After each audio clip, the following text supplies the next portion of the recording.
down the southeast.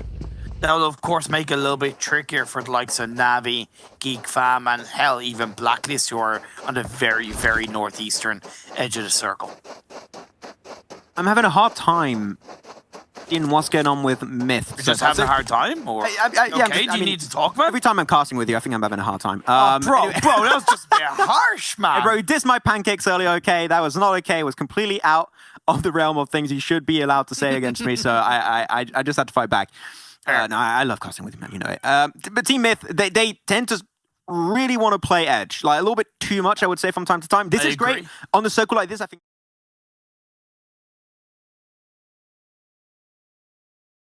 it's great, but now, and especially with the phase 2 like that, maybe you got to start thinking of trying to actually get into the circle. Maybe not center, but actually get in there. They play in the blue quite a bit, and I think especially on that Sandhawk game we had earlier, it did hurt them a bit, and they actually lost their life. I believe it was versus Blacklist International. So playing edge is fine, and playing in the blue is fine if you want to delay that rotation, but when you have to push into the circle, you can't delay it. The more you delay it, the slimmer the chances are that you're actually going to be in a good spot with 4 players remaining. I agree. The fact that they've got 3 kills in 3 games speaks for itself. Sinister nearly getting called out. Nasser looking to finally start off their day 1 of PMWI. Disappointing performances so far from Nasser, representing Jordan. Strong country when they're given the opportunity. Dante playing a forward, though. A1 are not to be messed about with this, though, let's be fair. They lit up the scene back in PMGC. They stole so many hearts, and since then, they have been realistically the best team and the biggest representatives of Bangladesh and PUBG Mobile esports, and they're not looking to stop anytime soon. I wonder if Dante is still mad about the nade on Sandhawk. he's gonna get Sinister back at some point, I can tell you, man. He's gonna get him. But it's a little bit of back and forth, just mostly around information gathering. Sinister was able to heal up back to 75 to 80% HP, so he's gonna be ready to take this fight. And yeah, he's got to be careful. He's got that gun peeking over the hill, so that's something A1 could capitalize on. It's Dante trying to move on down. I think they understand that HMDA is just completely spread, and they are slowly going his way. They have no idea. Sinister instantly bites the bullet. Not going to be able to go for the flush just yet, though. He has to peek on over, and he will put himself at risk of 6ix9ine from the other side, actually taking himself down. And this, exactly as I said, you should not go for the flush, otherwise you're going to get instantly punished. And Jax and also 6ix9ine are going to go for the full-on push. And yeah, that is the flush to cost them too much. Yeah, but unfortunately, it's low-key gone against him now as Dante's being knocked down inside the blue. Hassan is going to be pushing forward. Confirmed that kill 6ix9ine. Happy days, and now push in. I don't know if Dante is going to be able to get revived up. I would argue it's not even worth it because he's already in the blue. Phase 2 is closing in. You're not that far away from the edge of the circle. Cut your losses, A1, and continue on as a 3-man team. Don't stay there. Not bad for Dante, man. He's having a rough day, but I'll be able to make it back throughout the next 3 days. I'm sure about it. Though, moving on forward. Gonna start moving out. Said the blue zone going to be on top of it. It's only phase 2, so we're going to be fine. But you want to try and hold on to those resources. You might have a few standoffs later on down the line, so you want to have as much you can potentially hold on to yourself. As they're going to be moving out. Though, interesting thing, we saw an M249. For all you guys out there that maybe just watch esports from time to time and maybe don't play the game too much and you just enjoy the esports side of things, the most recent update of PUBG Mobile allowed the M249 to actually spawn not in crates, but anywhere around the map. Sure, it's a little bit rarer than, for example, your M4s and such, but now instead of having the M249 being this special weapon that you see very rarely and that destroys everyone, now it's a normal weapon. So that is something to keep in mind, that you could very easily get squad wiped if you have an M249 against you. It was nerfed a little bit, as far as I know. Of course, yes, it had to. But it is still powerful in its own way. Myth, I believe, have gotten a kill onto one of the reject players who are now down to 2, Divine and Lapis. So that's good by Myth to recognize an opportunity to get a kill. Phase 3, though, shifting down south into the Picado Hills along with San Martin in play. And Valdez's position is absolutely spot on. It's that kind of massive, I suppose, kind of like a Titanic level kind of front row seat information position that Valdez hold on to. They overlook San Martin. They're able to get an eye on teams that are on the southern side of the circle as well as the north and the west. So Valus are in the perfect position, unless they, of course, get breached. We'll see as here we go. That's the fight happening. A1 gonna get marched upon, tipping on their toes. That's gonna be Fnatic Zombie. Salam had no idea what's about to hit him on the head, and he instantly gets bonked out of the lobby. Fnatic Zombies now have the intel that A1 is in fact in a position right up north of where they are, so they're going to try and go for the long way around, wrap around, avoid the fight. We're talking about avoiding the fight. DRS trying their best to avoid it, but they just can't. They have to crash inside the compound. Neeman, Math, and Ninja are going to be pinned down in this location. The nades are going to be flying on by. Galzin could be knocked on down. The nade a little bit too short on the throw, unfortunately, as Galzin able to actually make it over, but they're even getting shot from high above. Zeus has seen this unfold from a distance like, what's happening here? We're just going to take all the kills and snatch it for ourselves. Of course, opportunity to third party. It's something that Zeus are very open to. And look, I get with DRS. They kind of committed to that more western side of the circle on phase 1, phase 2. But the hill that Zeus holds on to, DRS should have been there, to be honest, from phase 1. That's the hill that I was really looking at DRS going to, but because they didn't, they're paying the price for it. They're not out of the game just yet. They've only lost one player. And because Zeus is kind of overlooking from the other side of the hill, GeekFam are a little bit distracted by Zeus more than DRS. So that allows DRS to at least stay out of sight, out of mind. God. We got nice little bolt action coming out actually from down below with the Car 98. Got to be careful. Don't peek your head out too much. Oh, I thought there was going to be a connection for a second onto Zyol, but you'll be able to hold on to it. Gotta say, we opened our PMGC cards right recently, and I got like, I think I got 30 or 40 Zyols. It's a cool card, but it's got a lot of the lads. Also, I have a signature Ably. Just putting that out there. Oh, true. I have Ably's signature, and I have Tixie's. Man of culture, I see. Man of culture. You know, so I'm their trade? number one fans. We'll have a few trades going out as Xavier now going to be pushing their way forward. Also, they're looking to enter from the northern edge. Though if the circle goes down south, so many teams are going to be forced to take these fights, especially, for example, Na'Vi and Xavier. So this shift is going to mean a lot. But actually, this is amazing for Zeus. The entirety of their hill on which they are currently in the position, is currently inside the circle. They don't have to move, while they can still keep pressure down on DRS and GeekFam down below. This is huge for them. That could result in a lot of kills coming their way. But they also can't get tunnel vision, right? Because now there's a free opportunity for IA to breach on top of the hill and maybe pick Zeus from the side. And I think Icy is going a little bit more towards the south to try and be aware of that. So Zeus, good thinking. But again, don't get tunnel vision. Looking at Na'Vi, though, they have a 2-2 split inside this circle. Very interesting. I don't agree with it, to be honest, because we're in phase 4 already. It's that time of the game where you really need to stick as a full squad or 3-1, so you're ready to protect the stranglehold of your position inside the circle, while Myth starting to wake up, put on a little bit of makeup, and get a little bit crazy up inside this Miramar map. Or Divine. He's hoping, but they know this was only a knock, and they're now to go for the flight. They should be aware that there's a chance the player's going to be here. Divine goes for the shot. AKM in hand, goes for the bloom shot, but only one bullet is all you need, and that's it for Reject. Unfortunately for them, the Japanese team is going to be out of the game in 16th. First team to be eliminated on this Miramar game, and the only Miramar game of the day, actually, so you need to try and have the impact while you still can. But now all the teams actually moving in, and actually not many squad wipes. Seeing how big this circle is and how little amount of teams actually inside the circle, I was expecting us to be maybe down to maybe 13 or 14 by now, but it's a lot slower than expected. It's just teams have kind of lost a player or two and then disengaged away. So we still have the high volume of teams, but we are down to 50 players, with 6 being taken out from Valdez.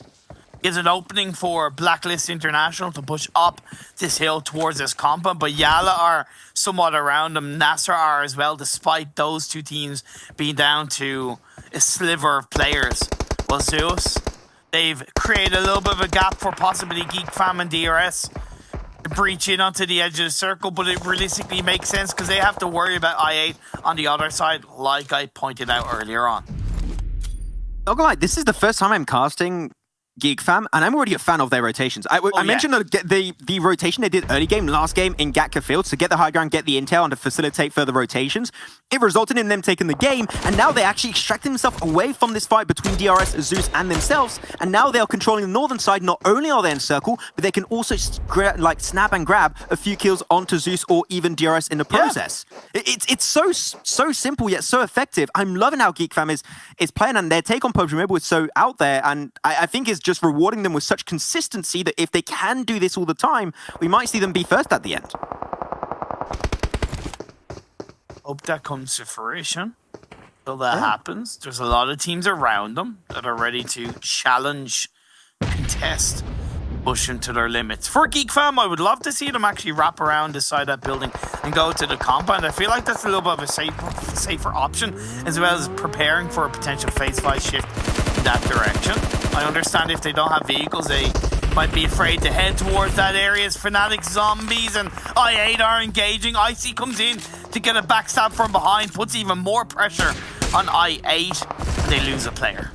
Fnatic zombies from United Arab Emirates. Must give it a fair shot, but seem like it will not go any further, apparently. So that's going to be the end of their story on this Miramar game, as they're going to have to now leave the other teams around them, move their way forward. Yalla Esports also getting picked away. There you go. This is the tipping point. This is the moment where I thought there's not enough space to fight from. But now the teams are slowly but surely getting decimated one by one. Fnatic Zombies, NASA, Reject, and Yalla Esports will be the first 4 teams to be taken out.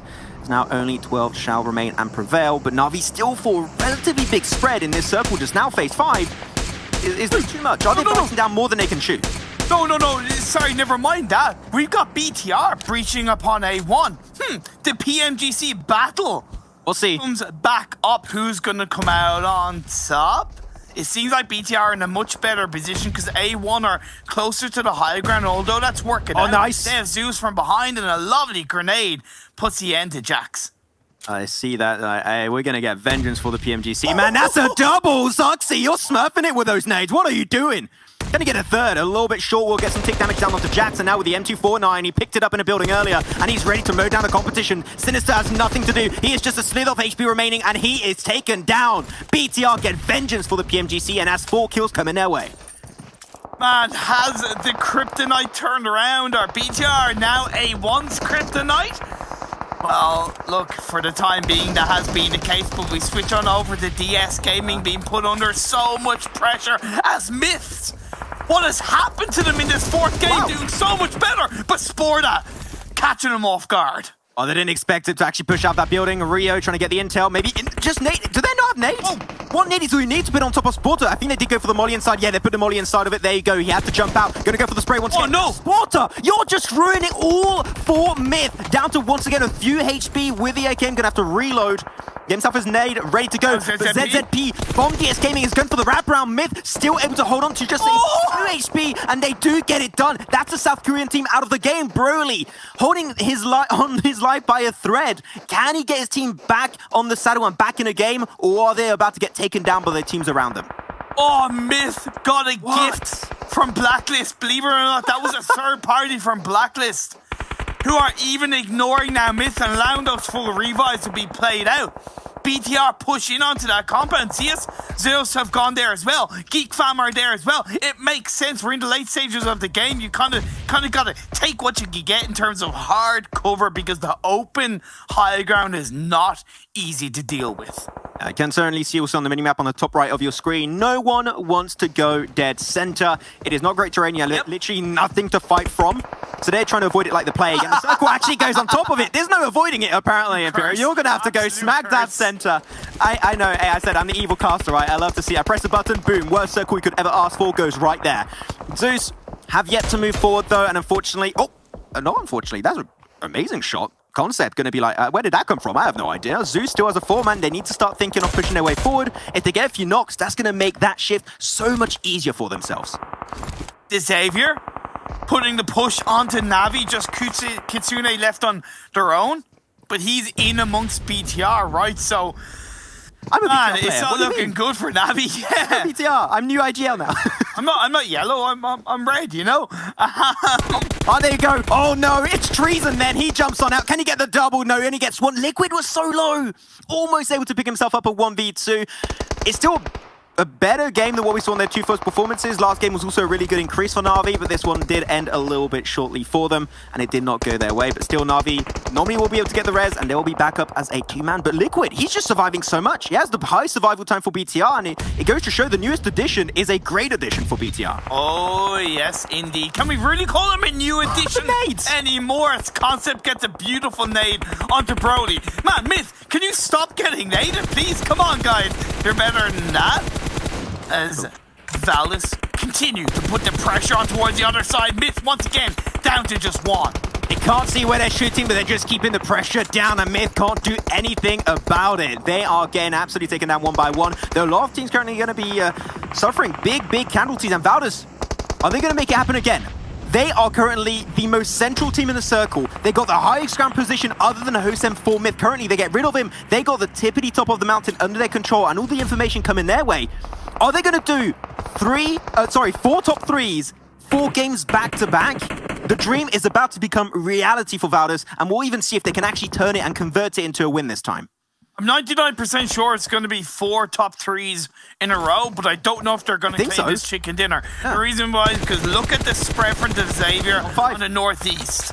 The top 5 comes through. Valdez are already looking good on 9 kills max. 9 kills for Valdez in this game. Before this game, they had an average of 7 kills out of 3 games. Yeah. This is, like we said it right beforehand on the desk, I think they mentioned it too. This was a team that was very up and down back in the PMWL. Looking at this, they turned a new leaf. This is consistency at its finest. Zeus trying to push out. The smokes will make it a little bit easier for them, but the blue zone is taken down heavily, making a heal off even harder for them to really deal with. Zor, I think, going for another first aid. But Martin, he's just pinning everyone down. You cannot escape this compound. I think the Zeus have come to terms with the fact that they are not going to go any further in this game. Abilene runs on out. He didn't get spotted by Martin. He doesn't know. He didn't see him. He's on the right. Oh no, that could ruin everything. He's in a bush. He's pulling the Ryzen. Let's go. And because that's only a knock, it's not confirmed. Squad-wide, Valdez might be too distracted by Zeus, and the Xavier are breaching in on towards the north. Look at the control for the Xavier. Still up as a full squad. Only 3 kills, but they're looking to seal this game 4. Xavier and also Valdez. Look how he meets a game after last time on the Gatka Fields finish on the Rank Wolf Game 3. Have a little bit of back and forth. Let's see if Valdez can try and get a little bit of a better score this time around and push it the extra limit. Still going to be one player of Blacklist International right behind them. Gui inside that minibus, or a party bus you might call it. Maybe trying to use that as a little bit of a protection for his team, create a little bit of a mini wall. I think that will be a great usage of that van, especially when you have the high ground. That could make a significant difference in that fight versus Xavier just waiting to happen. Xavier are in the perfect position. Tira spotted out, trying to run away back into a dip. Hopefully not going to be in mode down, but that's not going to go any further. Still big heads up. Tira, one of the top players in terms of frags in this tournament, so congratulations to him. But we'll see now where Valdez can go with this one. As got to be careful. Xavier all on top of each other. One nade, and that's a lot of HP instantly gone for them. That's true. The spread that they had has been somewhat contained. Phase 7 blue zone is closing in. Abilene is still alive. I have his signature. Let's see if he can pull off some signature plays. Put it out behind the palm tree. Continuous spray, and now going to go for the Uzi. You know he hit a lot of damage, and Abilene going to go straight back into the blue zone. Deny the kill away. There you go. You're not getting that one, Naughty Valdez. That's not going to be for you. Zeus out in third, still a way better performance than what we saw in the last 2 games. Hopefully they can continue that launch in Game 5 to close off day 1 of the World Invitational. Now Xavier, they saw that kill come on through. They, I think, very aware, Imperium, this is the last team, so they're putting everything they have remaining on top of Valdez. Oh, big, there you go. A beautiful grenade. Ui's out. Now you've got to go for the full-on push. You need to get every single player down. Valdez going to be using another one potentially, and now they're down to 1. It's only Martin. He gets flashed up. He has no idea where he currently stands. And Martin, you have to fight your way tooth and nail through. The car explodes, gets an extra knock, gets another one. No way. Martin, are you going to make the clutch play happen? He makes it come through, and that is going to be the game finally coming on through from none other than Valdez Esports. Martin, you absolute beast. What was that? Oh my god, we witnessed absolute destruction at the end, Max. A heat stroke. You try and break it down. I believe what happened was vehicles blew up and the Xavier, I don't want to say throw, but basically Lamborghini knocked himself out by the vehicle blowing up. Martin was like, yeah, I'm avoiding all of this. But then when a push came to shove and he had to step up, he peeked up, he got the final kill, and he got the chicken dinner for his side. Let's be fair, it was goddamn deserved, man. It was so heavily deserved for Valdez. I'm going to say it again, I think I'm having a heat stroke, man. It's too hot outside, but these games are even more powerful. I got to tell you that. The temperature is rising to an unsustainable amount right now. I'm loving it. It was great. And there was one thing that we got to keep in mind. We don't see it happen too often. The flashbangs were used in the finishing moment, and I think the flashbangs were what made the difference, because sure, Martin did get flashbanged, and he had no idea where he was going, but he knew he had a ridge line right behind him, right, Imperium? So he went down, stayed hidden, waited for the effect of the flashbang to dissipate, and actually then there was another flash, and I think it was maybe a self-flash. I think that by mistake... Oh. Was it his? I think it was Martin's onto. No, doesn't matter, because the fact is Xavier got flashed, and then they had no idea where Martin went, and that little split second of difference where you don't know where to spray over that ridgeline made the difference and allowed Martin to take the clutch and pick up that win at the very end. That is huge. Not only then did they get now 4 top 3s, one of those actually being a win, and they are running away with the lead. Can anyone stop Valdez in their tracks? From what I've seen right now, nobody can. Like, they came into this game with a 13-point difference over Geek Fam. And Geek Fam didn't have a bad game, but Valdez, with the amount of kills they got on that chicken dinner, that cushion is going to be even heavier. The good thing is that the Xavier finished second, and they got a pretty decent... I think they got 4 or 5 kills with that one, so that should at least boost them up into second place. But man... like, looking at these highlights, this game was absolutely amazing. Like, easily the best game we've had at PMWI so far. I think Zeus did a good job of kind of at least clutching up a good performance with Abilene, getting into the top 4. We saw the BTR and A1 battle come through, which BTR came out on top of. Navi nearly got a 1v2 against BTR, but got caught out with a sliver of health, then with Liquid left standing. But this is the end. Like, this is incredible. Like, so good. So good from Xavier. Yeah, I'm surprised Martin actually spotted that one player down below. That is actually very surprising. And then they just pushed. They had a really hard time guessing exactly where he was. And that little moment of indecision is actually what caused the game to the Xavier. Well, it didn't cost them the game. It was not really a mistake. It was just extremely well played by Martin himself to put himself in a position where information has been lost and actually make the most out of it. Yeah. You know what? As I said, I'm having a heat stroke right now. I need a little bit of a break, and I think you owe it to yourself too, Imperium. So we're going to go to a break, and after that, we'll be back on the desk to break down this game, because that was an absolute banger. With COVID-19, no one is safe until everyone is safe. Why do we say this? Our world is more interconnected than ever. Our economies and societies rely on international trade and travel. Just as this brought wealth and opportunity, it has made it easier for viruses to spread rapidly. Today, COVID-19 cases have been reported in almost every country in the world. This makes it vitally important that when safe, effective vaccines for COVID-19 become available, they become available for everyone at the same time. COVAX is a partnership aimed at making this happen. Launched by Gavi, CEPI, and WHO, COVAX offers countries access to the largest portfolio of potential vaccine candidates. By participating in COVAX, countries are not only reducing their risk, but they are contributing to a global solution by helping fund vaccines for countries that cannot afford to do so. By making their population safe, governments can help to make everyone safe. One world, protected.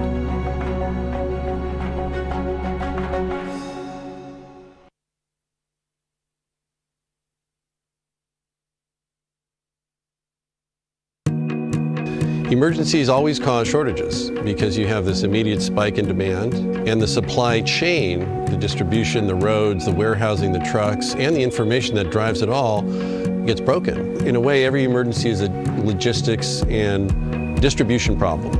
You have to reallocate resources rapidly, and you're doing it with very poor information because it's unfolding.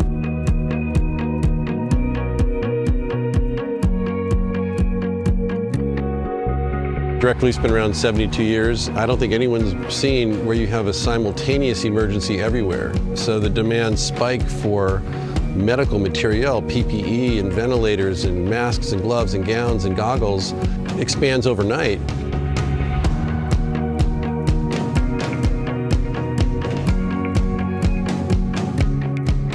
Direct Relief, we've said the best thing we can do is put these philanthropic resources towards those frontline health workers that rely heavily on the support of groups like ours, while also backstopping the hospitals because they're in a crisis of kind of historic proportions. We do work in 100 countries a year. We work in all 50 states on an ongoing basis. You want to save everyone you can and prevent as many people from falling sick and needing severe help. So that's how Direct Relief has approached it.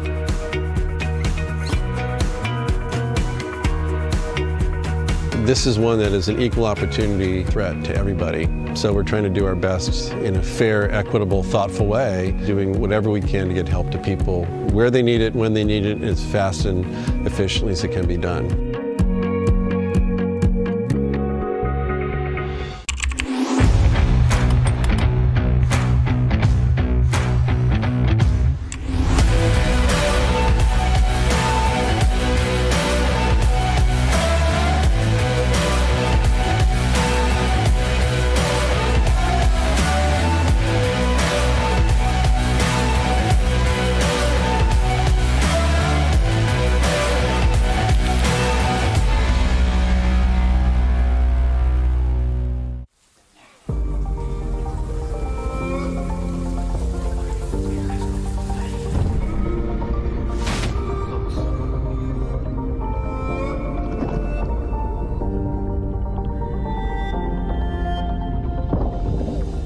There's a fire in my heart, yeah, it burns for the game we play. Now I rise and take my turn to be born again for this day. I know they're waiting for me now to win it all. I hear my name cried in the crowd. They call, fighting through all of the pain. I'll never fall, risking everything I have to stand up tall.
PUBG Mobile World Invitational is powered by Gamers Without Borders and brought to you by OnePlus, the official smartphone provider. Nemo TV, the official streaming platform, and STC, the official playout sponsor. And ladies and gentlemen, we are now 4 games done and dusted here with our first day here at Gamers Without Borders, the PUBG Mobile World Invitational. And I'm so excited to see what's all going to happen at the very end of the day, because we still have the entire West Conference to go, which will be happening after our final match does finish off today. But before we get to that, we obviously need to break down what's happened in our 4th match. So guys, Blank and Bled joining me yet again here in our virtual world, our virtual studio, our virtual city, we'll call it, since technically the city is ours, since they're the only one inhabiting it, at least people that are real. I think we're real, right? Yeah, we are real. Yeah, we are real. But again, we come out with another fantastic match, and what a crazy finish. I mean, you saw Max and Imperium's face after that one, and there was almost no words to be said. I mean, all I'll say there is Martin is a brolic Thai man who just pulled the bed sheets over to Xavier and proceeded to obliterate them during that one. What a flashbang that was to move back around the smoke and set himself up for success. I don't know if anyone could have played it better. Technical as hell. I have to apologize for that as well. But yeah, he played that so very well, and I really felt like DX had that one in the bag, but I am kind of happy Valus were able to get a chicken dinner in the end, because they've had top 4 placing in these 4 games. 4th place in the first game, 4th place in the second game, and coming in the third one, they came in the second, if I'm not mistaken, and then, sorry, they came in third, and then to finally get a very well-deserved chicken dinner. And for me, especially Blank, it's the fact that it's not just about them getting the placement points and being consistently top 4, top 3, whatever, but also they have 9 average kills per game. That is ridiculous, especially when you look at the other teams that are playing in this competition. Well, now we know why their old alias used to be what it was, living up to that name. But let's take a look at the match rankings, Blank, while you continue the point. Yeah, 100%. I mean, just looking at this very quickly, Xavier, they deserve a little bit of credit here, Jason, because they're doing fantastically well. But looking at the average placement going through, Valdez Esports currently sat at a 3rd average placement, Xavier at a 4th, and the next best to that is a 7th. Like, these 2 teams have absolutely been killing it out on the field today, Jason. Yeah, Xavier coming in from Vietnam. I mean, again, I can't really think of a Vietnamese team that really has stood out over the last couple of years when it comes to PUBG Mobile on a global scale, but they're definitely putting their foot here on the pedal, or the pedal to the metal. The metal to the pedal, as Maxman would say. But we see the 29 points for Valdez coming through. Zeus, you know, we had some back-to-back. Right. Yeah, exactly, right? I'm just so good. I get it right every time, which is the wrong way. What can you say? But Zeus, you know, they've had a rough couple of games. They come back with 13 points. Blacklist International, we haven't really seen them since the first game of the day where they took themselves home a chicken dinner. But Geek Fan coming back in, Bigatron, we are starting to see some names that we expect to get back towards the top of the page here, Blah. Oh yeah, like A1 Esports, they kind of struggled a little bit. I think it was Bigatron who took them down, but I feel it's been a story of these Southeast Asian teams, right? Apart from Bigatron, obviously everyone knows about them. But yeah, like I said, look at Valdez and how dominant they've been. And I love the fact that it's not just been a flash in the pan for the Xavier as well, and these Vietnamese Thai teams really stepping up to the plate. For Zeus Esports though, yeah, sure. I mean, they have been kind of quite a couple of games, but that's the way they kind of play, right? That you have games where they just pop off and just take over the entire server, or they just kind of quietly go out in a whimper in the bottommost position. So I'm still gonna wait and figure out how they're gonna be performing later on in the event. But Blacklist International and Geek Fam as well, again, right? They were able to get some really high placements earlier, and even here a 5th position is very, very respectable. I think for Zeus Esports as well here, Jason, I think we have to commend them getting a 3rd place during this game, because Ably was able to do so well, slipping undetected during those moments. I think the scary thing for me at the moment is Bigatron, the superpower from Indonesia. These guys, although not putting up the expected performance we know from them, because they're just always on top, they are still creeping up behind. And we know that Bigatron can have the most explosive days possible. So as long as they stay towards the front of that peloton, they don't fall too far behind, there is still a chance. And that's got to scare some of the guys towards the top. Well, to be fair, there's still a chance for all these teams. I mean, at the end of this next match, we'll only be a 4th of the way through our total matches being played throughout the East Conference. And we see the likes of Navi there. We know how powerful they can be, I guess, once they get adjusted to the lobby. A couple of other names, DRS, we saw take a chicken dinner earlier on today. They also come out with only 1 point. Reject, unfortunately, the team from Japan we were talking about, as, you know, really surprised us and really showing us that Japanese strength. Unfortunately had a rough game, I guess we could say here. But to move on from this, I mean, you already talked about it before, Blank, you touched on it. average placing 3rd for Valdez, average placing 4th for Xavier. I want to look at these teams' average stats to see how similar or maybe dissimilar they might be in certain aspects, because these are, well, at least one of the teams I didn't really expect to be put on quite a performance today. 100%, Jason. I mean, just looking at the stats as we will see them come up on our screens very shortly, it is a little bit of a difference here. And I mean, to be honest with you, Valdez are so far ahead at this point, almost 30 points ahead of Xavier, 50 points to 79. Sorry. I'm just throwing that out there right now. I've got to let the guys know. But look at the average survival time. I think the average survival time is probably the most important here. Xavier's very close to Valdez Esports. However, Valdez are just currently being massive in the damage category. Literally everything is better on this side, which obviously is going to come through. But looking at this, you wouldn't expect, Blair, for Valdez Esports and Xavier to be 1st and 2nd place in the overall rankings. Absolutely not. I'm not going to even pretend that I would expect these two teams to be on top. Maybe, you know, at the end of the first couple of games, but now that everyone's kind of warmed up, everyone's feeling pretty comfortable here, the fact that Valdez and the Xavier are able to maintain this consistency and showing that the Southeast Asian region is not something to be trifled with is very impressive. Now, we talk about these two teams, but I got to give a shout out to Geek Fam as well. From Malaysia, sure, they have a 7th average placement, but they're right now placed 3rd as well on the leaderboard. They're looking very, very good. Excuse me, I almost choked there, but... oh, dear. Excuse me. But then again... Xavier choked as well, so I mean, you're just doing the part, right? Oh, you said it, not me. But I feel like it's just the fact that the Southeast Asian countries, regions where we don't really expect them to, I wouldn't say not do good, obviously they're good enough to be here, but not really dominate the way they have so far. I think that is what's impressed me a lot. And if this is the trend that's going to continue going into day 2 tomorrow, I know we still have one more game remaining here, I think we're in for a very, very interesting event. Yeah, there's obviously it's a very interesting event. I feel like we're going to see teams adapt as we get through the next coming days. We'll touch on that a little bit later on once we do finish off the show. But before we get to that, obviously the match is coming up in just a few minutes' time. We wanted to dive further into the two teams we were just looking at in terms of who are the standout players and their kind of head-to-head between each other when we look at the radar. And you can see it's going to be Martin and Frankie coming through here for the respective teams. And funny enough, I mean, you're seeing with Martin, he's going to be over on the blue side. He is putting up some big numbers yet again. #1, I believe, in damage, kills, and knockouts.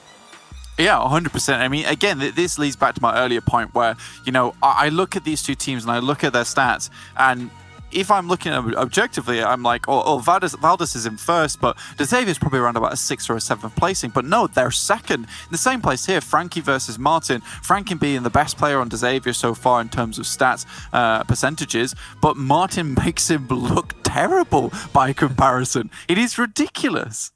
Damage numbers, man, that's just ludicrous, isn't it? Well, and... go on. But it's just, I think we have to keep in mind is that maybe it's one of those cases, Blink and Blah, where Martin is just playing that well for his team, but maybe he's going to be the standout player that if they're going to do well, he's the one to make it happen. Whereas aside for Xavier, maybe it's not just Frankie, maybe it's just multiple members that are all firing all cylinders, allowing them to play like this. So the question comes: is this just maybe a one-off day here for Valdez as he's been able to play so well? Can other people step up to his level? What if he doesn't play well? Will we see Valdez fall off on day 2? I think that we're going to continue to see Valdez do very well here, Jason, purely because I have been taking note of their rotations and they've been playing really well as a team. There's a lot of times where they'll take a central spot or a place that has a lot of flow through of teams, where there's a lot of traffic there, and they'll hold them down. We've seen them multiple times playing on those ridge sides and really being able to control space. And I think that's one of the major things during these tournaments, especially with Southeast Asian teams and the East being so oppressive in their rotations as well. Being able to do that so effectively and confidently speaks volumes to Valdez Esports. Well, on the note of speaking volumes, I think we need to take a look at our top 10 killers, because I think that's going to really show which teams and which players individual are speaking volumes about what they can bring to the table so far in today. And we actually are going to see Concept come through out of Valdez as well at 12 kills. So we see 2 players from Valdez make it into the top 10. But Blair, is there anything else that surprises you in our top 10 kills overall? Yeah, I mean, 4 games down, and I have to touch upon, like you just said, Martin, Concept, and Tyra has won a 6th position, right? So it's not just a Doc Martin show. Everyone is delivering in when they have to. But where's Zol? Where's Crypto? Like, where's Zuxi, for example? The fact that they're not there, it's kind of crazy. I did not expect to see this at the end of Game 4. The thing is, for me, and Blank, you already touched on this, right? If we want to talk about Bigatron a bit, which we obviously do have to talk about Bigatron, is they have such a big legacy behind them. They have so many eyes watching them, whether it's Indonesian fans or fans all around the world, that it amounts to a lot of pressure. But one thing this team showed us when it came to PMGC is they could have a bad day or two. Thinking back to the league stage, we had like a terrible day one for them in week one. Day two, they come out, knocking out 93 points and get themselves into the Super Weekend. So we know that potential. But I do wonder, have other teams just surpassed Bigatron? Are Bigatron not as good as we used to see them?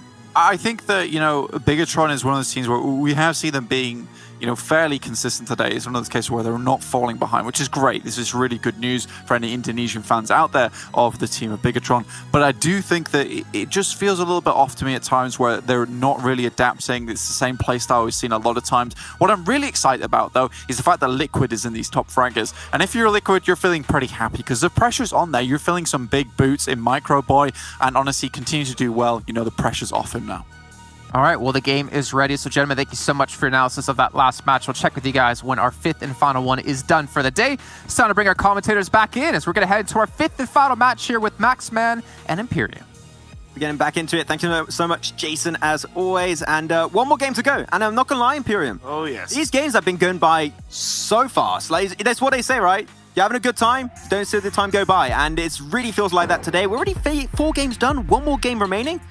Doesn't feel that way. It seemed like we've done 2 games, man. Time flies when you're having fun, Max, and I'll tell you what, we've had a hell of a lot of fun, and we've one more game to have even more fun, I suppose, as the plane path has shown up, and he's going from the south. Well, yeah, we're southeast-ish. It's staying south. There's a helicopter now. Sorry, southwest. In there. Sorry, to the northwest. So it's going to be obviously quite tricky for Yala, BTR, Myth as well, who all like to drop on the eastern side of the map. So I'm curious if they have secondary drop spots that they're looking to utilize in this Erangel map. I'll see how this one's going to be closing off, though. You see how Jason on the desk, when I'm not there, he's attacking me even more. I'm giving on my medal to the pedal, how I say consistency a lot. Yeah. Like, not gonna lie, I'm not there to defend myself. Jason, I'm... But here's the thing. Not nice. Here's the thing, Max, would you realistically be able to defend yourself, though? That's a completely different matter. The thing is I'm not there. And probably not. Let's be clear. He's very tall, right? When we meet him in LAN, hopefully we'll have LANs at the end of the year. Yeah, I'm scared. And he stares at me when I'm eating a banana too, man. I don't know. The guy. Yeah, but that's for different reasons, mate. That's probably something off topic completely. Though what's going to be also off playing path is going to be the circle. It's completely off of that one. So not a lot of teams are going to be into that one. So early rotations are going to be important. I'm expecting a few to try and pull them off. BTR, we're talking about them on a desk, hoping to see them get themselves a good result up and through. They're going to be already inside the circle itself, so no big issues. Though, Primorsk, having a team in there doesn't happen all the time, and now having 3 on top of that, now that's something really out of the realm of possibilities we usually see in PUBG Mobile esports. We have Yala from Saudi Arabia, we have Myths from Algeria, and we have Fnatic Zombies from UAE, and Hamco has started things off in a nice way with the M16. Just want to say, that is a wholly underrated weapon in my eyes. The burst fire can be a little bit tricky to handle, but when you do, it can do a lot of damage, and in this case, it certainly has on the Broly, but most likely inside the cafe, the revive will come out because I just don't think Fnatic Zombies as a team are ready to at least fight. However, it will slow down the Myths inside their Primorsk position. Nah, I don't like the M16. I don't like it. Really? Nah, because I can't use it. Okay, fair enough then. That's why I'm here talking about the game instead of playing, man. I can't use anything. The only thing I can use is a DP28, man, and that's great. Same as Uzi. Fair enough. If I only get like a bit of damage, which is great. I'm still happy with myself. I'm still proud. Still get killed by bots every once in a while. I'm proud of you too. Thank you, man. I appreciate it. You know what? We'll see if we're going to be proud of Hamco Fires. He's going to try and fire up this game. Spotted out with a DP28 to Hosem of Myth. He's going farm wide, but you should hear the footsteps. You should be... Oh, hits one, hits the second, and Hosem will be the one to get things done with the Vector. And they're going to go and instantly confirm that kill. One thing I've got to ask, though, is... Yeah? Hamco got the first kill onto a Myths player. Where the hell is the rest of the Fnatic Zombies team, right? again, I'm not saying they are able to push it as a team, but the best thing you can do in that situation is at least join up with your teammate that has done a wonderful job of getting an initial knock. So if there's any kind of attempt for Myth to fight back, that Fnatic Zombies are there as a team.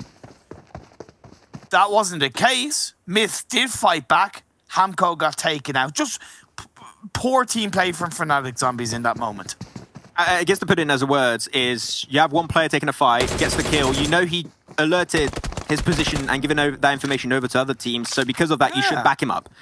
Actually, I fully agree with that. I think there was definitely something to do with Hamco Fire's position. Unfortunately, it seemed like that was not meant to be in this one. Myth trying to move around the place a little bit. Fnatic Zombies. I'm happy for Fnatic Zombies to have found a secondary drop location. I thought that they were going to be a one-hit wonder team where they're always dropping Novo, even if the plane path was not going to be good. I'm happy to see that that is not the case, but now you're actually forced into a very early fight. And because of where they are currently in the circle, especially you have two players that are very far over to the west of Primos, I would say if you can pick up a car that spawns over there, get into it and leave. The more you delay this one, the harder it will get because you're not in a circle. Actually, you're nowhere near the circle.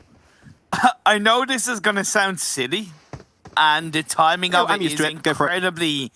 Thank you. Is incredibly risky, but a boat Tate down to south of military base and come in through Milta Power.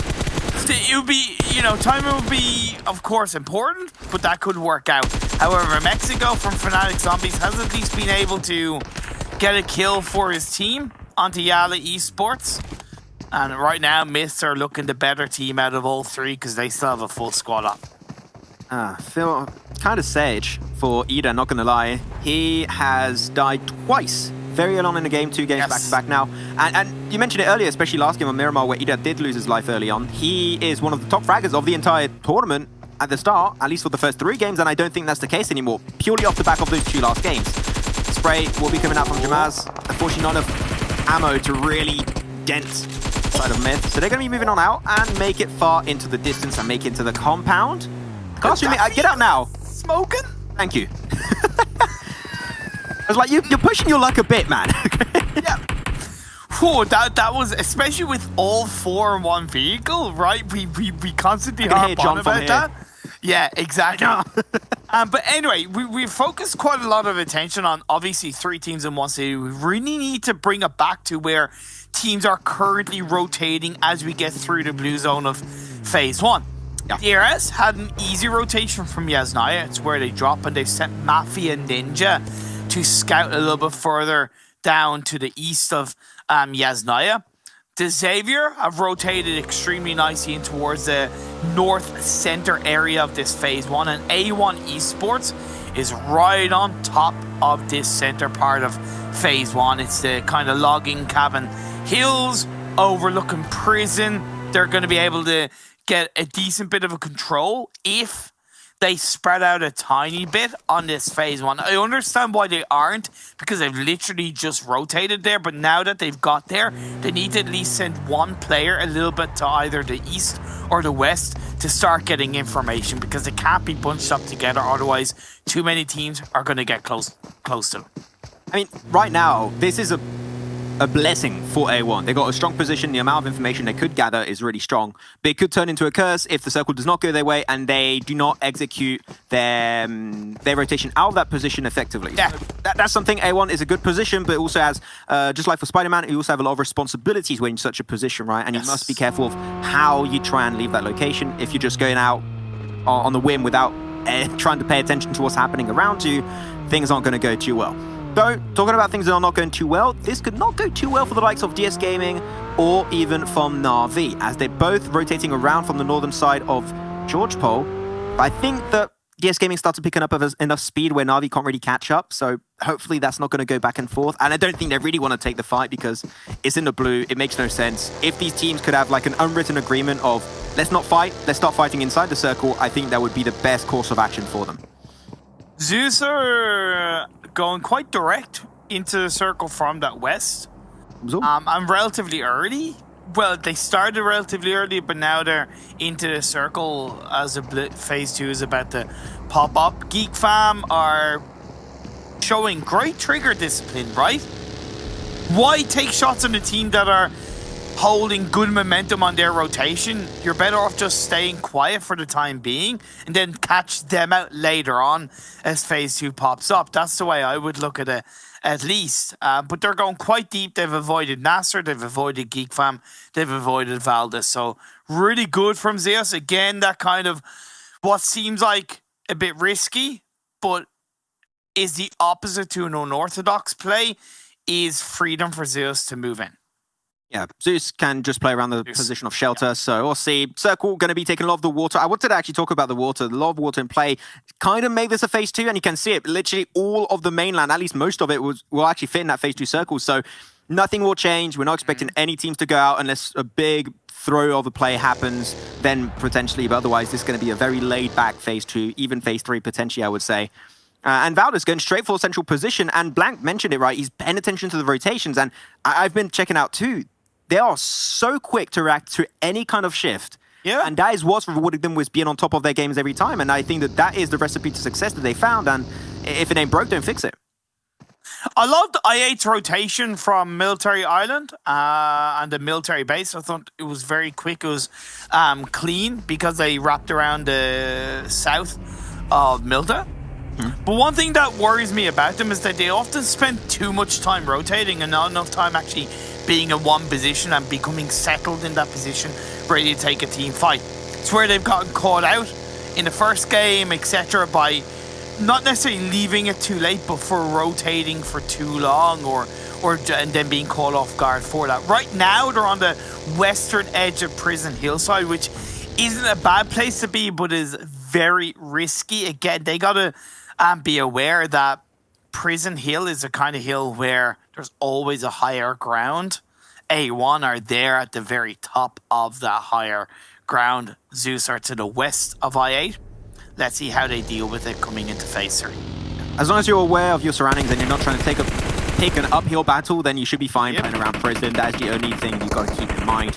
Though, the Xavier trying to move out.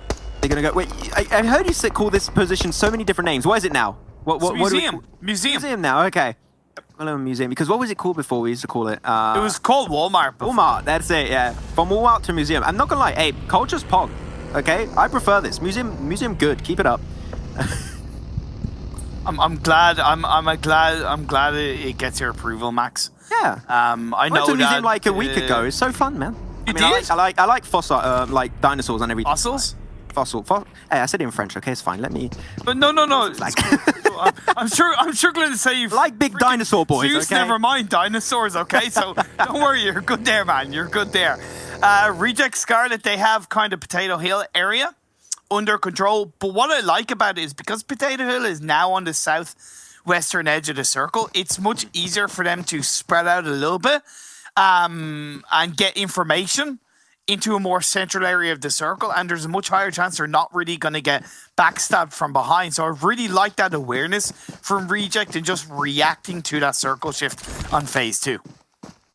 Yeah, phase 2, we're talking about that one, is about to close up and head into the next phase. So that could be a big exciting one, especially if it's a hard shift over to the east or down south. That's where a lot of teams are currently missing. No one's really in farm. No one's really in the position around Mansion and Prison, especially on the east.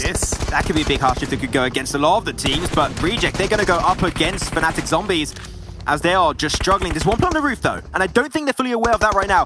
A boot could actually completely surprise the side of Reject, but now Sarah has to have the information, going to mow him down, and that's it. They lost the eyes that they had on top of that roof, and now Fnatic Zombies are just getting picked up one by one, and they only have a few players currently remaining. Salam, that was so clean. That has to be one of the quickest and snappiest bridges I've seen. They lose literally no one, and the zombies will not come to life this time around, and they are out of the lobby in 16th.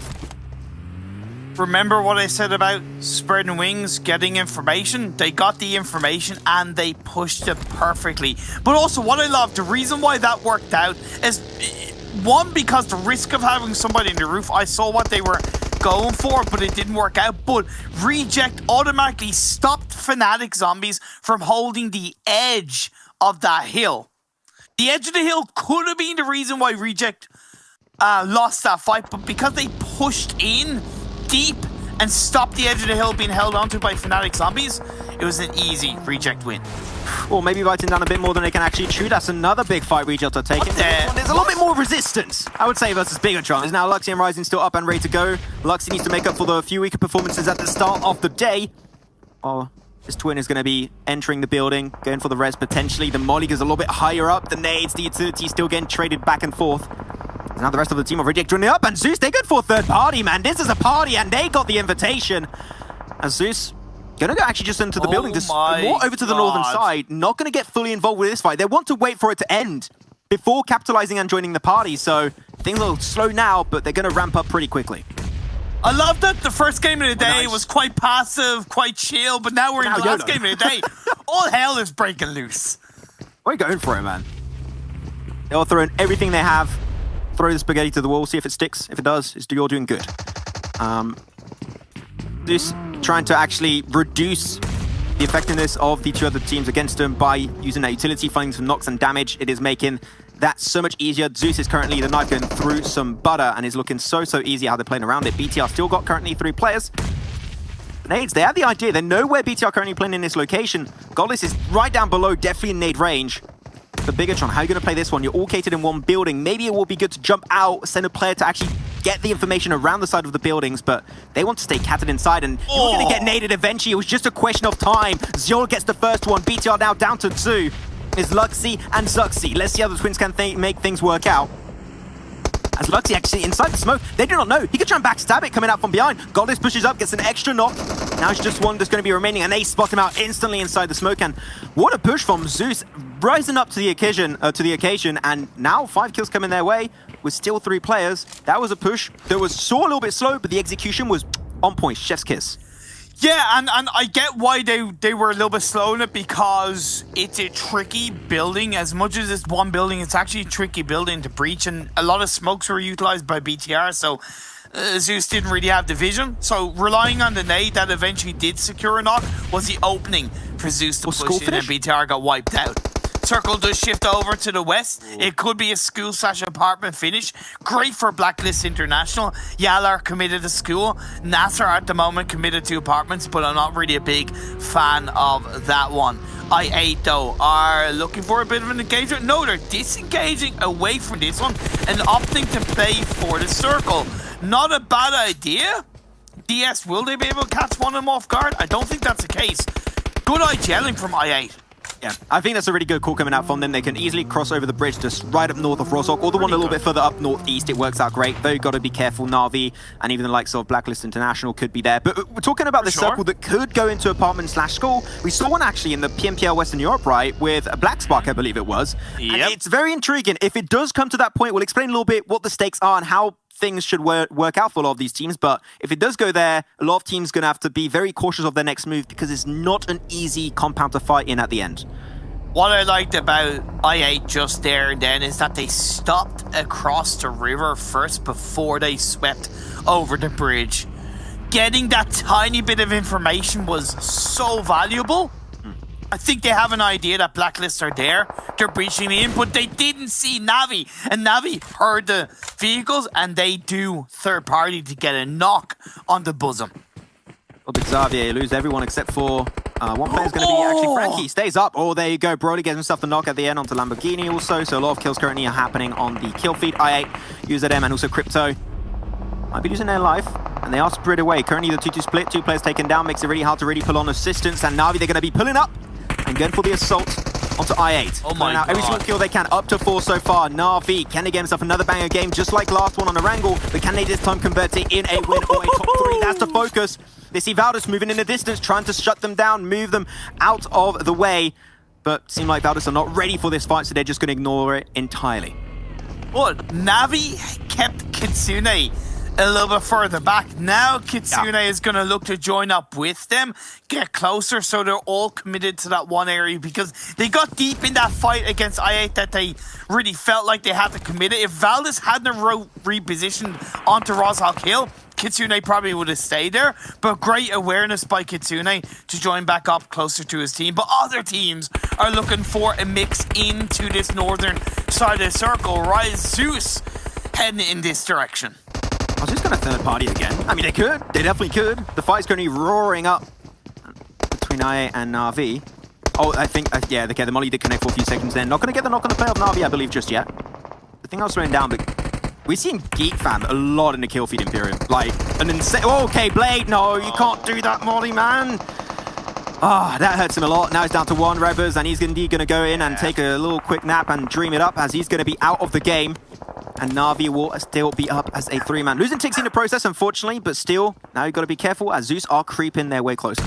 Also, just gonna love the fact that in all of that, Blacklist are just like, yeah, we're minding our own business. You guys fight amongst yourselves. We have a position inside the circle. We'll let you do your own thing over there. So really good kind of intentions from Blacklist. I would like to have seen them potentially third party, but I also appreciate the fact that they didn't. And it might not be a school finish, but it's certainly looking like a hell of a finish in Rozhawk. Oh, let's see who's going to be the first one to take Rozhawk kill under control. There's only one team that can really make it there. All the other ones will have to take an uphill battle to get there, and that is not what you want. Seem like Yala Esports taking things a little bit slow, but they're starting to get in car, so they're showing an intent to move away from school. Jamaz is going there first, but Concept also going to be moving into Rozhawk itself, so things can get a little bit dicey as time moves on. That's going to be the uphill fight. Oh, Geek Fam as they're trying to clear out the entirety of apartment. Sanis will be the next one to follow up. They're going in one by one, and up the staircase is making it really hard for them. NASA also going to full send it through the apartment, through school, and trying to get into the circle itself. But that's it. Geek Fam actually able to win that fight, surprisingly enough. Damn rude. That was damn good coming out from him. Oh, those classics hot drops in apartments has paid off for the side of Geek Fam. They do clear out DS Gaming. A1, by the way, avoided all of that and wrapped around and gone into the edge of the circle by school. Yala, because they shifted up onto Rozhawk Hill, like you said, who's going to be the first to take it? That's going to work out, but so... He gets a kill onto Kitsune. Navi being tickled down one by one, and Zeus, they're not ready to give up just yet. Yeah, Zol can't go on the roof. He knows there's going to be someone on Rozhawk Hill. If he goes up there, he's instantly going to lose his life. And now Blacklist International, their focus is going to be shifting away from Zol towards Na'Vi. And not even Na'Vi, NASA too. Everyone is just trying to take down a few buildings under their control. And Na'Vi also going to be caught in between a rock and a hard place. This is an absolute wrecking of a game, Imperial. Everyone is having such a hard time to hold on to it. Zol, no way. He gets so much damage done. He's going to try and jump away. But as I said, you get on the roof, you're done instantly. Valor see the opportunity, snatch away the kill away from the grasp of Blacklist International. Now Blacklist got another thing to focus on, and that is to get into the next phase circle once it shifts. Oh my god. This is game. All 4 members of Valdez are in a line on the south side of Rozhawk. They have every single building covered. Now, back to back, Yala are doing a fantastic job of holding down Rozhawk Hill, the high ground area, but they can't actually engage on the Valdez because of that dip.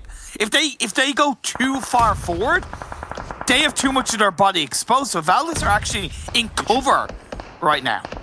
I think that's good. Get himself some extra damage. Hassan might not be able to get rezzed up. Oh, seems like he makes it into another building. I think they know the res is happening onto the back end of the building, so he's going to try and get the second nade. But unfortunately, that's another room, so NASA will be safe to go for the res onto Hassan. There you go. He's good to go. If the circle goes round top of Yala, and we talked about it, and you mentioned it, especially in Imperial, this team has been, impressive. Full team that hasn't got that much experience at this level of play, and they're looking great. But you know what's looking great? Valdez's position in the circle. Okay. Yes. Yeah, pretty much. Although, look at Blacklist. They have the north side. Now, they do need to travel down through the Rozhawk buildings, but they have a full squad, right? So they can send 2 at a time, send 1 scout forward, sweep in through. Navi aren't confident about moving forward onto Nasser. The initial knock they got, they were so afraid to push that because of potential stab from Blacklist or from another team like Valdez. They are not moving. This is going to be the sacrificial lamb trying to create a little bit of an anchor point for the rest of his team to rotate from. But they got thick and thin to go through Imperium, and they need to really take good fight after good fight. Otherwise, there's no way they're going to make it happen. Sinister does make it to another little bit of a ridge line. Sanes is going to be really close for Geek Fam, so he could play spoilers for Sinister, but it seemed like that will not be the case. Piala also spawned out from another side. Sinister gets confirmed and stolen away by Geek Fam, actually. He's going to get that. And they go, man, 2 teams instantly got wiped off the surface of the earth down south. That creates a lot of breathing space for not only Yala Esport, but especially Geek Fam. But Geek Fam, you need to push onto Yala if you want to even have the slightest of chance to get a top 3 finish in this game. Easier said than done. Yep. Andar gets revived up. Jamis is on a tiny bit of health in the sniper tower, but he pulls off the first aid. Yala are actually committing to the buildings. They're just going, nah, screw Rozhok Hill. We're out of here. We're going into the safety of the buildings. That I can respect as DRS going up against the side of Nasser. Yeah, all cornered up in one extra position. That's making the spray really easy to deal with for Na'Vi's side. And final player, Nima, going to try and clutch it up. Let's see if he can pull on a similar situation to what happened earlier on Sanhok versus DS Gaming. Another slowing down a tad. Nasser going to try and confirm a few of those kills. While Na'Vi up, taking a relatively big beating. Matic is still there, could go for the res onto Merku. I think he knows Nima's right behind. Oh, that's a lovely nade. Properly. That's a lot of damage actually exploded mid-air. Great nade from Esat. And for a team that are at the bottom of the standings, have failed to really show up today, Nasser at least looking to end on a high note inside this final game of the day. Still 17 left, 17 players. Valdez have a full squad, still sweeping on the south side of Rozhok. I have one main issue here for Valdez, and as I was about to say that, is because they're so spread, if one player gets knocked, that's going to take a lot of time for you to go for the res, and you're losing more free real estate. This is what That's happened. fair. One player getting knocked, instantly you're going to have Gui coming out onto the side, trying to go for the res onto Martin. And because of that, that creates a lot more space. And the weaker sides of a position like this is going to be on the two sides, which you're not facing. Because of that, Yala have a very clear chance of ruining this game for Valdez if they play their cards correctly. Oh, but look at that circle shift. The road is in the don't middle. wanna look You have anymore. a tiny bit of the north of Rozhok can play, and the south side of Rozhok, which Valdez are in, is still inside the circle. Plus that building that Nasser holds onto, as far as I know, that's still in the circle. Navi, do you have the cojones to push on it? Navi have been underperforming today. Let's be fair. They're the CIS champions. They are the EMEA champions. And where are they so far in the standings? They're down in 12th. Nima? Gotta do better in this final game. I don't think Nima realized, and Nima actually crawled a little bit too close to the fire and burned the tips, and that's going to be done as they get eliminated out in 7th. 16 now remain. The thing is, with a circle like this, you're going to have two teams remaining potentially. The King of the North and the King of the South. That is how things are going to work out, and then they're going to have to fight over that road. That's how things should be finding closure this time around. But as you said, the team that hasn't been having a great amount of success, just like Na'Vi, they're going to have to take that fight 2v2, and only one of those will be able to actually come out on top. And from the likes, from what I'm seeing currently, Na'Vi are the one that have to push onto the side of Nasser. Great nade coming out from Concept onto Bandar, slowing down that approach from Yala Esport, and Jamal just able to barely survive on the slither of HP. Everything is going down south for Geek Fam as they get picked up and eliminated in 6. Yeah, I was thinking maybe Geek Fan might have been able to do something to stab Valdez in the back some way, shape, or form. That hasn't come to fruition. Jamis is very low in health, so is Loka.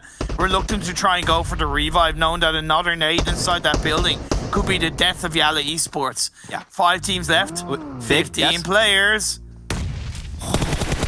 Almost got the kill confirmed onto Bandar for a second there. This is great response for Valdez again. I know we're saying that Valdez has been doing great all the time, but because it's true. See how we said they were in the line. The weakest side was going to be where Yala are pushing from. Now you have Concept, Gui, and also Martin putting full focus onto Yala because they know no one's going to push over the road. It's so clean. I have literally nothing to say. I have no criticism to give because there's no criticism to be given in the first place.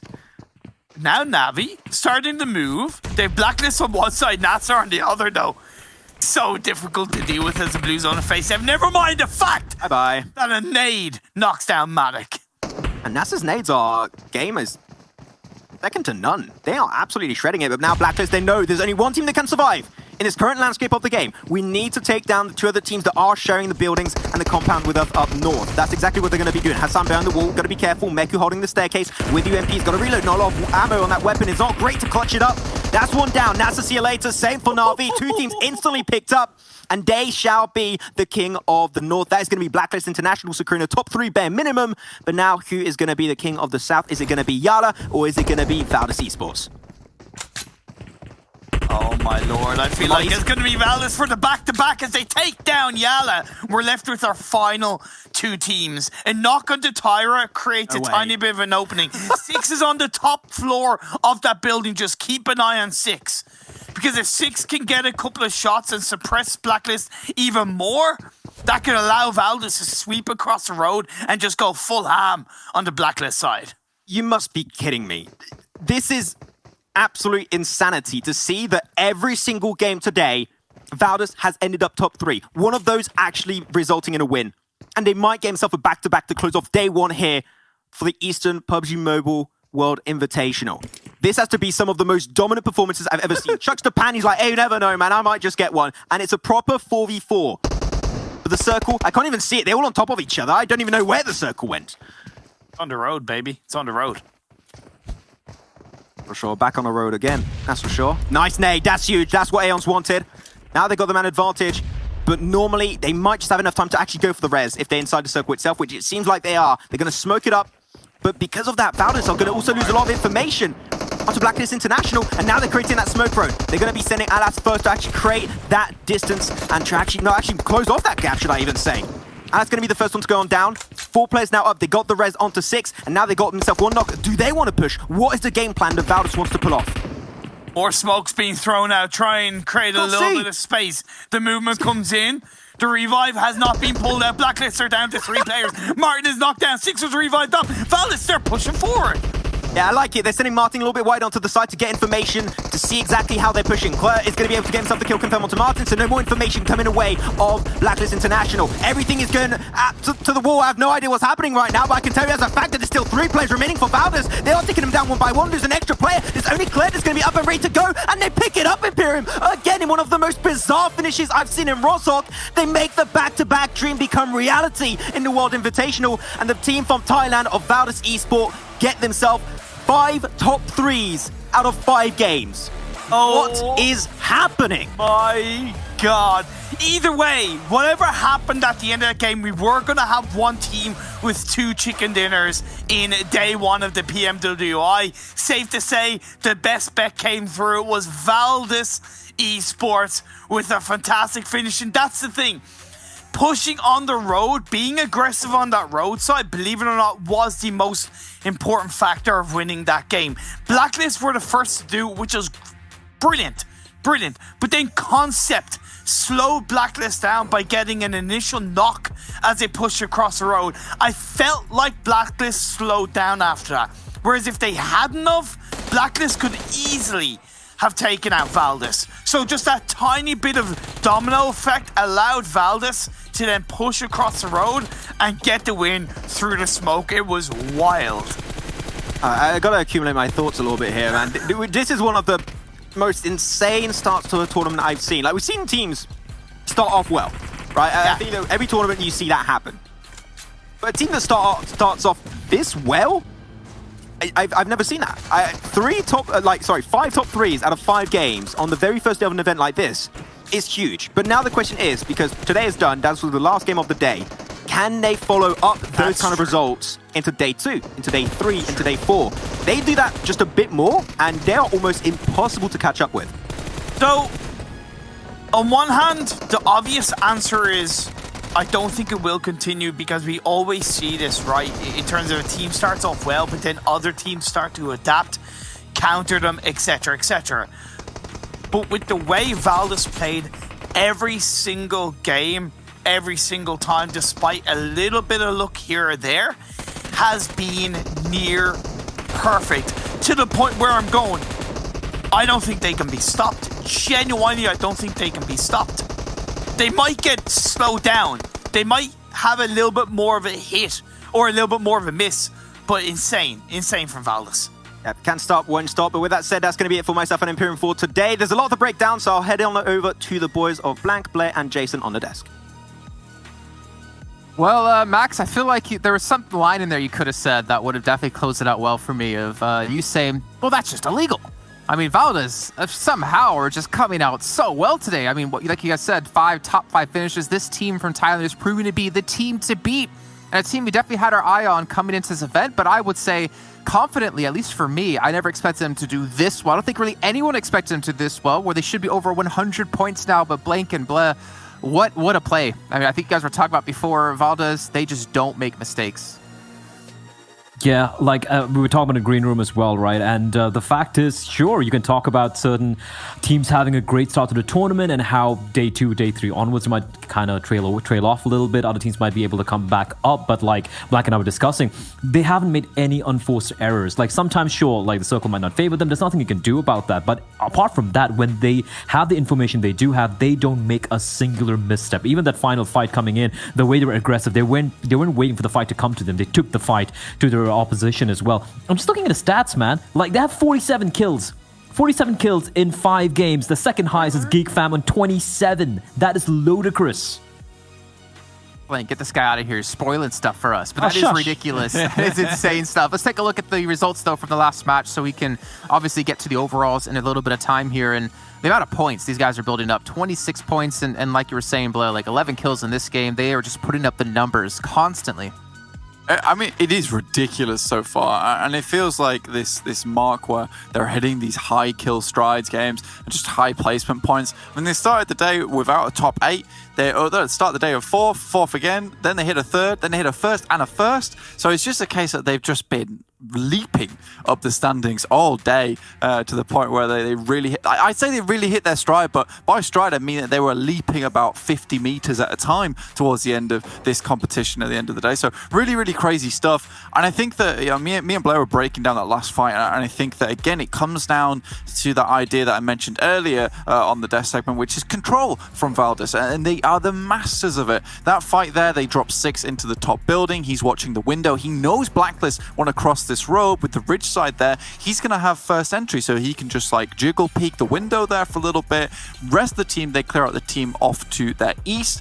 As they come over, 6 gets a lovely knock, and I think that knock was crucial because it plays stall them from then. Even when the nade comes through from Blacklist, it doesn't matter anymore because the guys are ready for it, because Blacklist can't push with the 3 they only have alive. So just great stuff overall. This leaderboard though, one particular team stands out. It is Na'Vi with 15 points. Finally, some numbers on the board.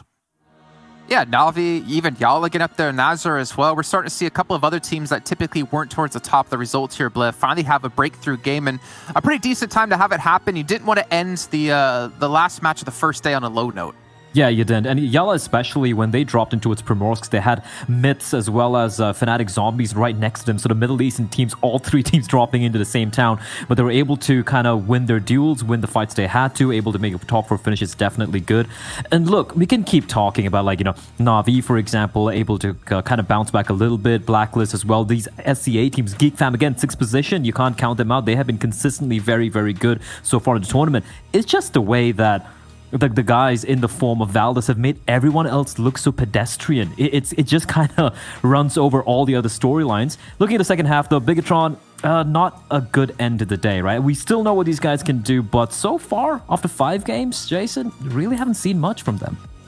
Yeah, and I think we were kind of discussing as well while watching the match. It seems like Bigatron just kind of kept the status quo from over 2 years ago, where they're just playing out the same style and not really adapting things. But if we look at a couple other teams that are willing to adapt, we see A1 and Reject able to get a couple points in there. I think we were looking at Sara earlier on in that fight, Blank, or earlier on the match, and just some of the mechanical skill out of him to just swap around and basically a 180 and take 2 players down. Like, Reject are definitely an extremely strong team. I think that Reject for sure can make it very far.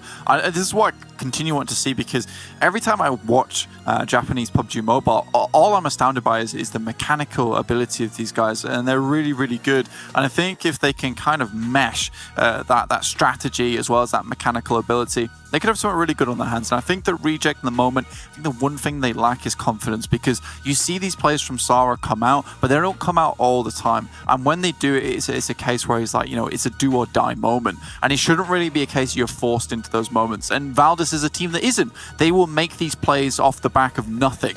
And really, Reject, they could learn a lot from that.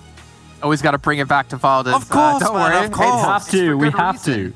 We'll get into them more, though, in a little bit of time, because it's time to take a look at our daily report and see what teams did win in which of the matches. And we do have our first team to come through with 2 wins. You can see Valdez Esports taking the last 2 matches of the day, but Geek Fam, they were the ones to pick up the biggest numbers when it came to damage, knockouts, and healing in our 3rd match. Yeah, I mean, GigFam were really, really good. Impressed me quite a bit, these Malaysian boys, right? And I got to touch on DRS as well. Yeah, they had a very quiet game, and they kind of tapered off as well after that second game, after that second win they had there. For Blacklist, though, even though, they came in second, but they've been consistently good throughout this entire day, right? Sure, they opened up with a chicken dinner. The next couple of games, they were kind of non-existent, but then they will bounce back. I think getting a top 4 in the 4th game on Miramar, and then, of course, we saw that final fight against Valus as well. So I feel like it's been a tale of these SCA teams throughout the entire day, apart from DRS obviously coming in from Nepal. But yeah, the Southeast Asian teams, and not the usual suspects, really popping off in every department. I think, I mean, Southeast Asia, they're just really showing like the dominance in PUBG Mobile. Like I mean, at first it was Bigatron to really lead the way, but we're starting to see other teams really step up quite heavily. And gentlemen, I mean, we haven't seen it yet today. We did get to see a little bit of an inkling of it when it came to being in the match of our overall standings. But we need to dive a little bit deeper into this one. Blay, you mentioned the kills between Valdez and I think GeekFam, who was in second place with kills. But let's take a look at how many points they have, and I guess more importantly, how far ahead Valdez is from every other team out there, because it is becoming outstanding. I think they have over 100 points today, and you can see here, yes, 105 in 5 matches. That's over 20 points a game. That's Blank, I want to take this because I know I've been sprouting too much about Valdez, but look at that. That's ludicrous. 58 points, almost double of GeekFam's, or rather everyone else. Even Blacklist at 35 having the highest placement points. And what do you even say about this? I mean, what a way to start day one. Yeah, I mean, like, it's one of those cases where I saw them come out swinging towards the beginning of this competition for those 2 first matches. But it's a case where you look at this and you think, is this going to be a flash in the dark? And so far, it feels like Valdez has just unleashed the sun during the night. I don't know how this has happened, because 105 points. Let's look down towards 8th place, Yala with 36. There are 70 points ahead of 8th place. It is unbelievable to look at. Like, those are the types of numbers that you would expect to see between 1st and 16th place. But yeah, this is some crazy stuff to look at the moment. Again, though, Blacklist International really able to bring it back there. And to Xavier, I will 100% go out on a whim right now and say that I have not seen too much of this team before, and I am genuinely impressed. Yeah, and I mean, considering it's really hard to make yourself stand out when the rest of the teams here in the competition are so close in points, minus Valdez, obviously. But yeah, they definitely have. They've really shown like what Vietnam can bring to the table, and I think that's what's so great about this event is you get to see teams from countries or representing their countries competing against the best in the world and really try to make a name for themselves, and that's definitely makes me want to keep my eye on them into the future as well, with PMGC happening later on in the year. But last thing for you, Bled, before I move on to the second page, any other teams really stand out to you here? I'm